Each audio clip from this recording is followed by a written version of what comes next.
I canceled my plans and I didn't feel guilty about it. Finally. Hey guys, I canceled plans last week. No dramatic excuse, no last minute scramble to reschedule, just a full body nope. And for the first time in a very, very long time, I didn't feel guilty about it. So let's talk about that. The moment when you choose yourself instead of showing up out of obligation. Because we don't get that enough, do we? Before we keep going, welcome to Unfiltered Fridays. There are no edits, no retakes, and definitely no pretending. I have it, no pretending.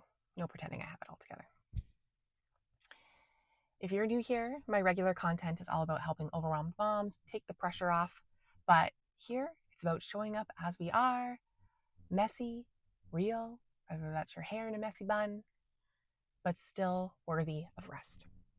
So before we keep going, if these types of videos are what you're looking for, then please give this video a like so I know to create more like this, and hit that subscribe button below so that YouTube keeps showing you these videos in your feed. Okay, so why do we feel guilty about taking time for ourselves instead of showing up out of obligation?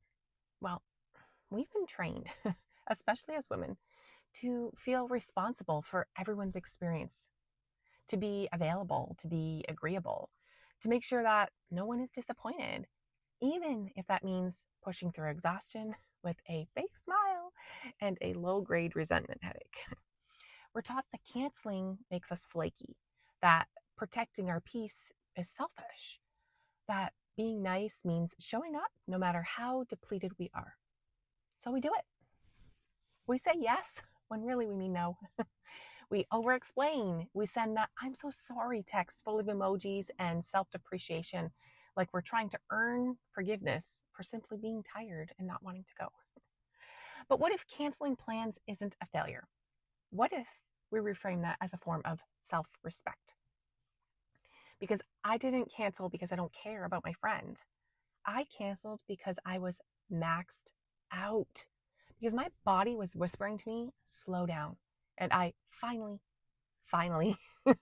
decided to listen. I didn't want to fake energy I didn't have. I didn't want to push through and then crash the next day. I didn't want to sit in a conversation feeling only half present, knowing I'd pay for it the next day with burnout and regret.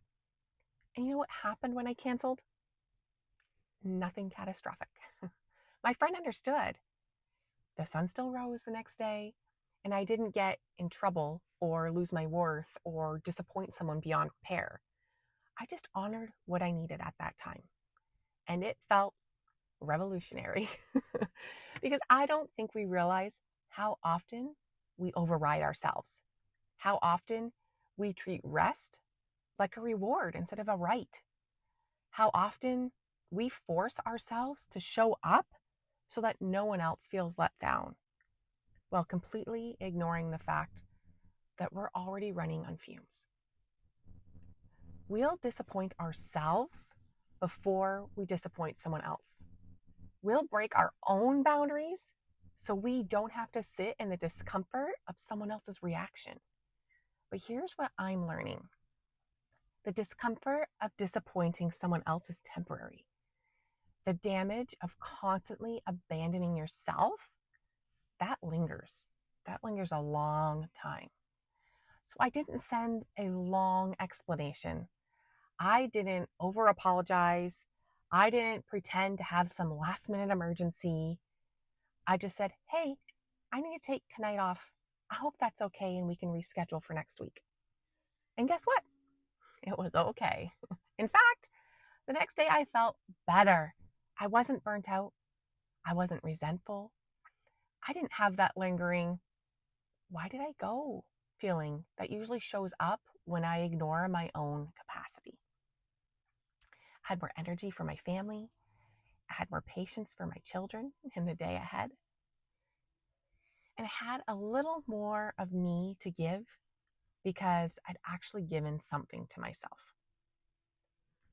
So if you've been staring at your calendar and dreading that dinner, that coffee date, or that group thing that sounded kind of fun when you originally agreed to it, 3 weeks ago, but now it just feels heavy, then maybe this is your permission slip, because you don't have to push through everything.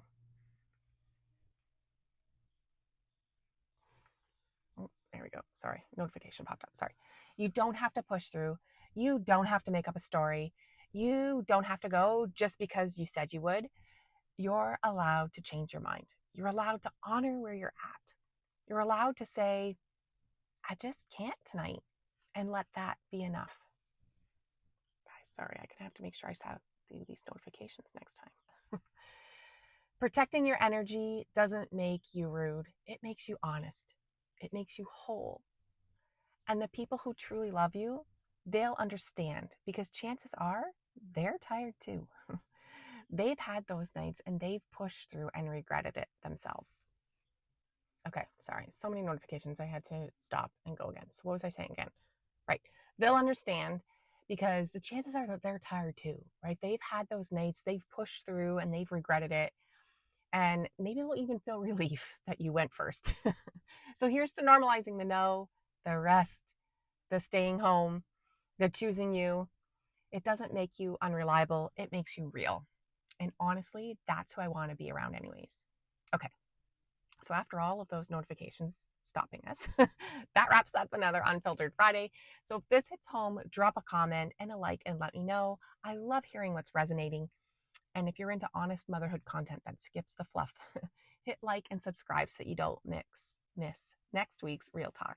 And as always, remember, you have got this. Keep showing up for you, and I will see you in the next video.